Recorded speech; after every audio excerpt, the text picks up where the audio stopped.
So hello guys, video की start करने से पहले मैं आपको बताना चाहता हूँ कि मेरी वॉइस में अभी थोड़ी प्रॉब्लम होगी क्योंकि मुझे अभी फीवर है। और अगर आपको कोई प्रॉब्लम हो रही है तो मुझे बता देना। और गाइस, जो चैनल पे नए आए हो वो चैनल को सब्सक्राइब कर दो और वीडियो को लाइक कर दो। तो एपिसोड स्टार्ट होता है और एपिसोड की स्टार्ट में हमें सीयू सिटी का सीन दिखाया जाता है। और तभी हमें दिखाया जाता है सीयू फैमिली का मेंशन, और हमें मेंशन के अंदर जो सीयू शियो थी उसके अंकल बेन को दिखाया जाता है।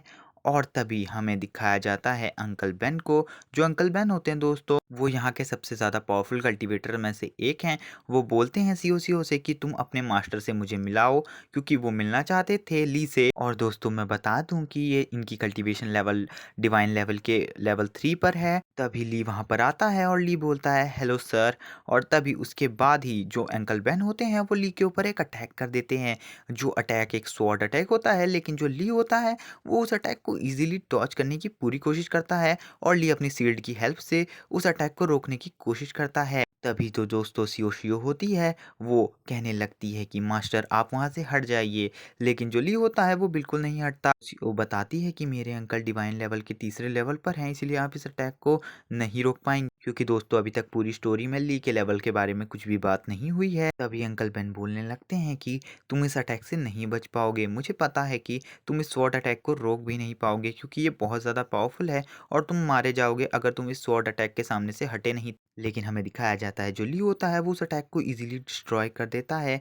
और ये देखकर अंकल बेन बहुत ज़्यादा शॉक होते हैं और वो सोच रहे होते हैं कि इसने मेरे इतने पावरफुल अटैक को इतनी इजीली कैसे तोड़ दिया। और वो उसके बाद उससे कहने लगते हैं कि मैं तो मजाक कर रहा था, मैं तो बस आपका एक टेस्ट लेना चाहता था कि आप सीओ सीओ के मास्टर बनने के योग्य हैं भी या नहीं। और दोस्तों ये सब बकवास कर रहा है, इसकी असलियत हमें आगे आने वाले एपिसोड्स में पता चलेगी। जो ली होता है वो भी बोलता है कि मैं यहाँ काम से ही आया था। मैं यहाँ जो शियो शियो का होने वाला हस्बैंड है उससे शियो शियो की मैरिज तोड़ने आया था। और मैं यहाँ अंकल बेन के साथ अंकल वू से भी मिलने आया था। और दोस्तों अब तक हमें अंकल वू को नहीं दिखाया गया है, तो उनके बारे में मैं आपको कुछ नहीं बता पाऊंगा।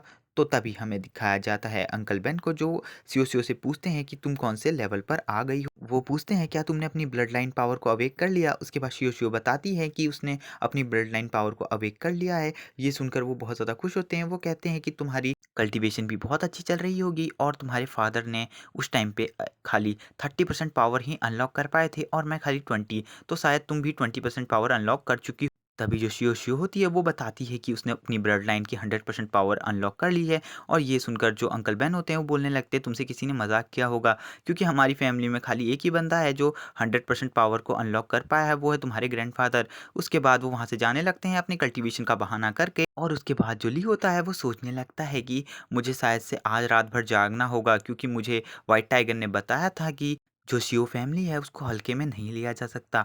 उसके बाद हमें रात का सीन दिखाया जाता है जहाँ पर हमें नाइट में ली को दिखाया जाता है जो अभी तक सोया नहीं होता। और वो अभी तक इंतज़ार कर रहा होता है कि सीओ फैमिली की किस हरकत का। और तभी हमें रात में दिखाया जाता है कि ली के ऊपर कोई अटैक करता है, जिसे ली इजीली डिस्ट्रॉय कर देता है। उसके बाद बोलने लगता है कि मुझे पता था तुम शियो फैमिली वाले रात में छुपकर ही अटैक कर सकते हो। और उसके बाद तो वो बंदा होता है वो बोलता है कि मैं शियो फैमिली से नहीं हूँ, तुम बहुत ज़्यादा मूर्ख हो, मैंने सोचा था तुम बहुत ज़्यादा समझदार होगे। उसके बाद ली बोलने लगता है कि अंकल वो आप कैसे हो। दोस्तों मैं आपको बता दूं कि स्टोरी में ये नहीं बताया गया कि ये जो है ये अंकल वो ही हैं। और तभी वो बोलने लगता है तुम बकवास करना बंद करो और अटैक करना स्टार्ट करो। उसके बाद जो बंदा होता है वो अपनी मार्शल सोल के साथ ली पर एक पावरफुल अटैक कर देता है। और जो इसकी मार्शल सोल होती है वो असुरा गॉड की होती है, इसीलिए ये ली पर भारी पड़ने की कोशिश करता है और असुरा स्वॉर्ड से अटैक कर देता है। और दोस्तों ये बहुत ज़्यादा पावरफुल अटैक होता है, लेकिन ली इसे इजीली डॉज करके डिस्ट्रॉय कर देता है। उसके बाद वो बंदा वहाँ से भागने लगता है और ली भी उसके पीछे पड़ जाता है उसे रोकने के लिए, लेकिन ली उसे नहीं रोक पाता और वो भाग जाता है। उसके बाद ली को गुस्सा आ जाता है और वो उस पोर्टल पर एक पंच मार देता है, जिससे एक बहुत बड़ा ब्लास्ट होता है। तभी वहाँ पर सियो सियो आ जाती है। वो मास्टर से पूछने लगती है अपने कि मास्टर आप सही हो। वो पूछती है कि मास्टर वो आवाज़ कैसी थी। उसके बाद ली बताता है कि कोई कुत्ता यहाँ से भाग गया था तो मैं भी उसे देखने ही आया था। और दोस्तों हमें आगे पता चलेगा कि ली ने उसे सच क्यों नहीं बताया। और दोस्तों इस स्टोरी में भी आगे बहुत सारे राज हैं जो खुलने बाकी। और दोस्तों जो अंकल वो हैं वो हमें अगले एपिसोड में दिखाए जाएंगे, तो हमें अगले एपिसोड में ही पता चलेगा कि ली पर अटैक करने वाला कौन था। तो दोस्तों यहीं पर हमारा ये एपिसोड खत्म होता है। तो जो दोस्तों जिन्होंने अब तक चैनल को सब्सक्राइब नहीं किया है वो चैनल को सब्सक्राइब कर और कमेंट करके एक्सप्लेनेशन के बारे में ज़रूर बताना। Okay bye guys. और गाइस जिसने इसका पिछला एपिसोड नहीं देखा है वो पिछला एपिसोड देख लेना। मैंने प्लेलिस्ट का लिंक डिस्क्रिप्शन में दिया है इसकी और 3 स्टेप्स ऑफ इमॉर्टैलिटी की।